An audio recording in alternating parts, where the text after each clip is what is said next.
পিসি ঠাম্মিকে মেরে রাহিকে ফাঁসাতে নার্সের ছদ্মবেশে কেবিনে ঢুকেই ধরা পড়ল তিতলি। শুধু তোমারই জন্য ধারাবাহিকে দেখা যায় রাহুলের মা খুব চিৎকার চেঁচামেচি করতে থাকে, সব দোষ রাহির ঘাড়েই চাপাতে থাকে এবং রাহির জন্য এমনটা হয়েছে বলতে থাকে। তিতলি চুপি চুপি বাড়ি থেকে বের হয়ে গেলেও তিতলি এটা খুব ভালো করেই বুঝতে পারে রাহুলের মা সব দোষ রাহিকেই দিচ্ছে এবং তিতলি মনে মনে ভাবে এখান থেকে এখন কেটে পড়ি, তবে এই সুযোগটার ব্যবহার যে আমি করবই। সত্যিটা জেনে পিসি ঠাম্মা অজ্ঞান হয়ে গেছে ঠিকই, তবে এর জন্য দিদিভাই তোমাকে দোষারোপ করবে সবাই, আর তিতলি এবার সেই ব্যবস্থাটাই করবে, কিন্তু এখানে বেশিক্ষণ থাকা যাবে না। এই বলে তিতলি বাড়ি চলে যায় এবং তিতলি ভাবতে থাকে গিয়ে বসে কি করা যায়, কিছু তো একটা করতেই হবে যাতে দিদিভাইকে সবার চোখে খারাপ সাজানো যায় আর রাহুল নিজের বউয়ের সাপোর্ট নিয়েও কিছু করতে না পারে, বাড়ি থেকে বের করে দেবে ঠিকই। এমন কিছুই আমাকে সাজাতে হবে।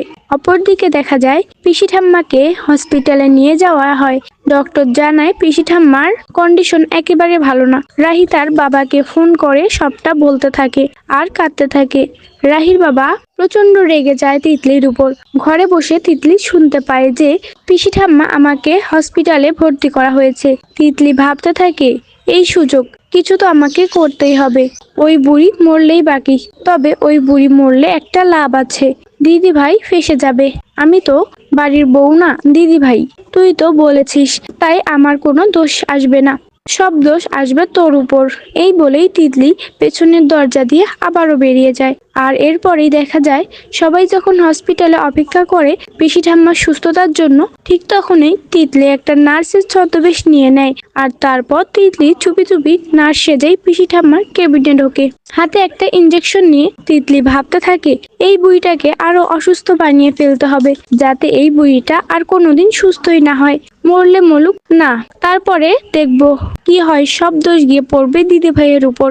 বাইরে তো দেখে এলাম এখনো দিদি ভাইয়ের বকাঝকা করছে রাহুলের মা। অন্যদিকে দেখা যায় রাহুলের মা হসপিটালে দাঁড়িয়েও সব দোষ দিতে থাকে রাহিকে, চিৎকার করে বলে রাহুলের বাবাকে বলতে থাকে আজ তোমার জন্য এসব কিছু হয়েছে, যে বাড়ির মেয়ে আমার ছেলেকে ছাদনা তলায় অপমান করে পালিয়ে গেছে, তুমি তার বোনকে আমার ছেলের সঙ্গে বিয়ে দিয়ে নিয়ে এসেছো, এর ফল তো ভোগ করতেই হবে। আর যা হচ্ছে যা কিছু হচ্ছে সবকিছুই মেয়েটির জন্য হচ্ছে, ওদের দু বোনের জন্য আমাদের পরিবারটা শেষ হয়ে যাচ্ছে।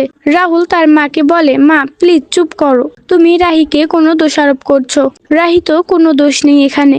কিন্তু রাহুলের মা রাহুলকে বলে কার দোষ আছে, কার সেটা আমার জবাব বিষয় না, যা হচ্ছে সবকিছু ওদের জন্যই হচ্ছে, আর যদি পিসিমার কিছু হয়ে যায় না আমি কিন্তু রাহিকে কিছুতেই এ বাড়িতে থাকতে দেব না। সবটাই কেবিনে শুনতে পায় আর ভাবতে থাকে এই তো সুযোগ, এবার পিসি ঠাম্মাকে আমি এমন ভাবে অসুস্থ বানিয়ে ফেলবো সব দোষ গিয়ে পড়বে দিদি ভাইয়ের ঘাড়ে। পিসি ঠাম্মা যত অসুস্থ হবে ততই রাহুলের মা দিদির ভাইয়ের উপর খেপে যাবে আর দিদি ভাইকে বাড়ি থেকে বের করে দেবে।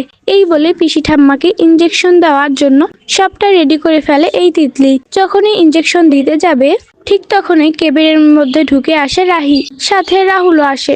নার্সকে পেছন দিক থেকে দেখে যথেষ্ট সন্দেহ হয় রাহুল এবং রাহির, কারণ এখন তো পিসিমাকে কোনো ওষুধ দেওয়ার কথা না, নার্স কিসে ইঞ্জেকশন দিতে যাচ্ছে।